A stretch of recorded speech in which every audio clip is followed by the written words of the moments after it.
রোজকার মতন পুজো তো আমার কমপ্লিট হয়ে গেছে। সকালবেলা নর্মাল পুজো দিয়েছি, এরপর বিকালবেলা গোছানো সাজগোজ সবই বাকি আছে। তুমি সকলে কেমন আছো? সুন্দর করে ঘুরো, আনন্দ করো, সব কিছু করো।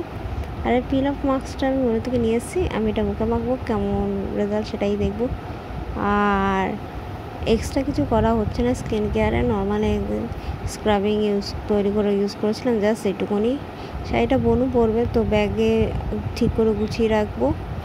আর বাড়িতেও নিয়ে যেতে হবে, জামা প্যান্টগুলো গুছাতে হবে। আর এই যে এটা আমি পেতে দিয়েছি। আর এই সবগুলো আজকে সুন্দর করে ধুয়ে দিয়েছি হালকা করে, কারণ তাহলে অনেকক্ষণ জলে আর অনেকক্ষণ ভিজিয়ে রাখলে ভালো লাগে, কিন্তু আমি ভিজিয়ে রাখিনি এবার।